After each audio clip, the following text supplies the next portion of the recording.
We all want to be liked, right?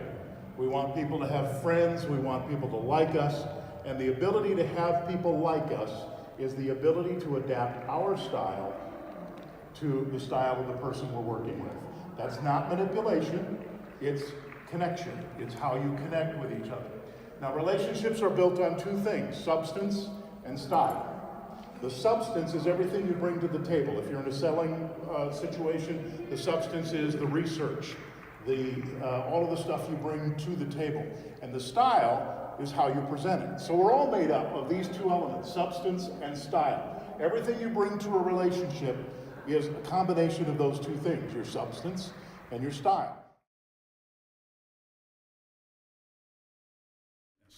So I think that relationship with the consumer is as strong as it ever was, and we're now expanding it through our social media channels. But it's that relationship that really makes the difference between radio and just a playlist. It's a very special relationship because you can't get a relationship with your Spotify playlist. You can't get a relationship with your Pandora playlist. People still listen to radio today for that connection. It's the local news, it's the local weather, it's the funny DJ, it's the funny announcer, it's somebody talking about my community. The other thing that radio stations do with their consumers and for their consumers is get involved in the community.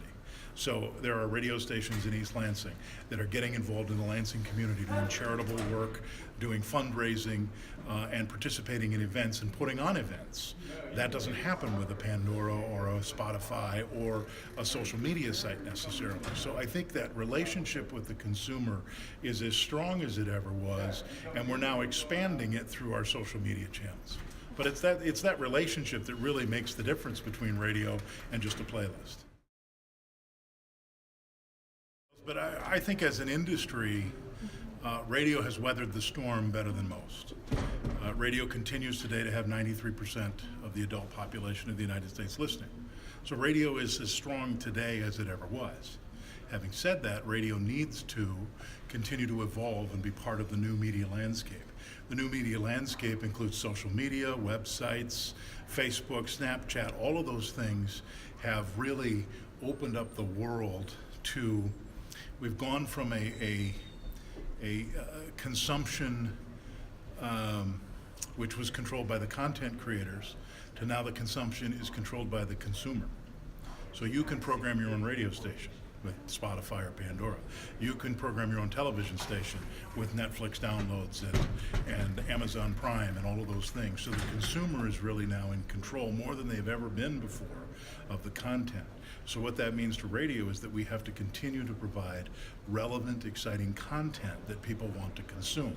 We're getting into podcasting, we're getting into other avenues. Radio stations have very, very aggressive social media presence on Facebook and Twitter and Snapchat and Instagram. And radio stations have to participate in that new economy today to maintain their relevance and dominance in the market.